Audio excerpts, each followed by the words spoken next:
for us, needless to say. But when I started out, I shared with you some of the numbers about the number of citations that we issued, and I'll go back over those numbers here.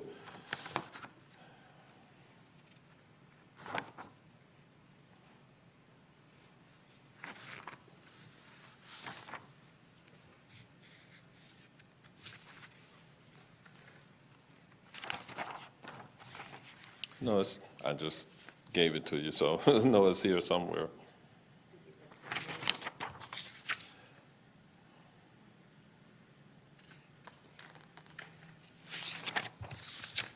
So I think it's 20, is it 28 citations? Yeah, 28 citations at this point.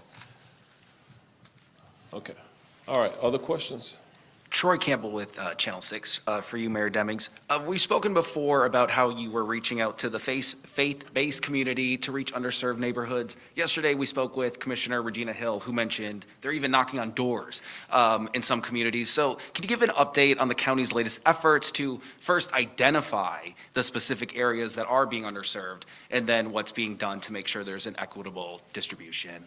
Again, we're looking at the data provided through the Social Vulnerability Index with specific zip codes, et cetera, where we know that there are disparities in certain communities, primarily they're minority communities, communities of color, that we will be focusing on with some of these community engagement efforts, and the state is interested in doing a pilot project here in Orange County, where we will further identify neighborhoods that we know to have been underserved.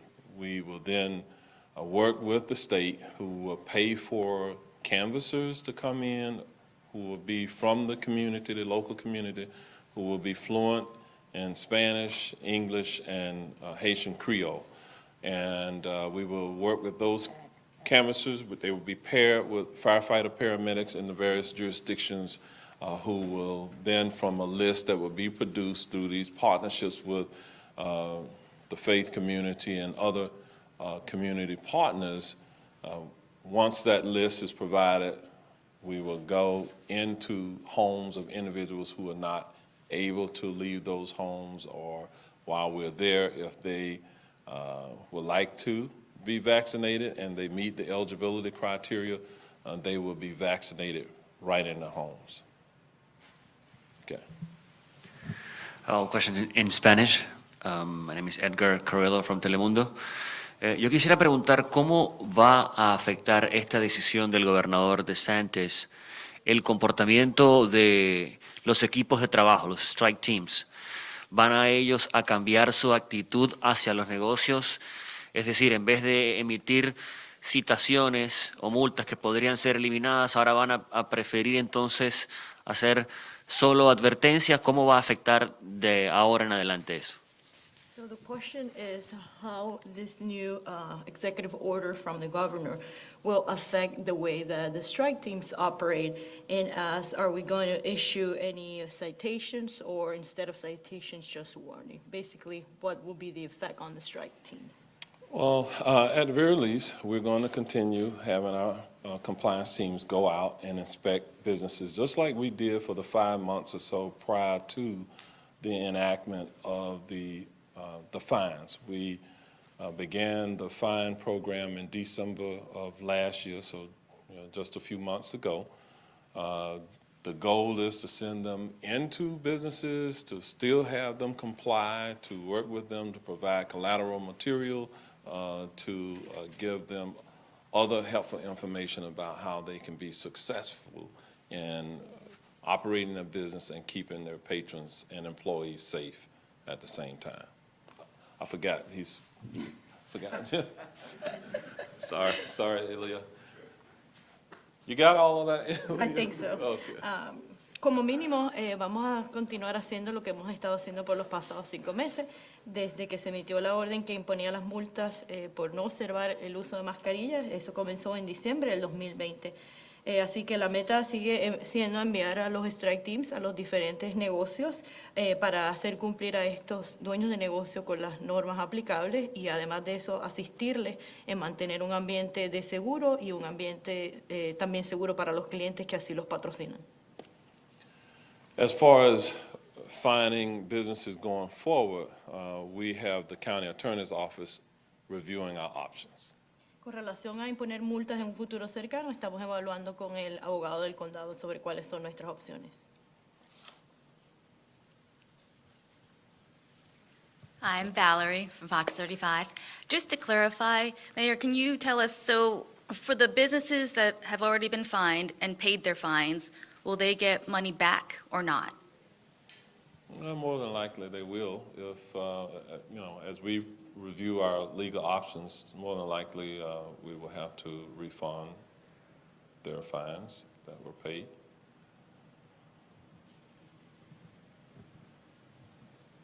This is Kelsey with West 2 News. My question is also for Mayor Demings. Just how are you feeling now that this executive order happened? Do you feel like all of your power over any sort of local restrictions has been stripped? No, I shared with you a few minutes ago. The good news is that because we had those compliance teams and the fines, we got 99% compliance in this community. Secondarily, we have a very low positivity rate. So that's the outcome. Very few businesses were fined. 28 businesses were fined out of the thousands or tens of thousands of businesses that we have here in our area. Melissa Thomas with Florida National News. This question is actually for Ms. Chu. Just out of curiosity, now that we are starting to turn the corner with the presence of the vaccines and now that cases are starting to decrease, does that decrease your workload any in terms of the research that you have to do and the amount of tracking that you have to do in terms of new cases?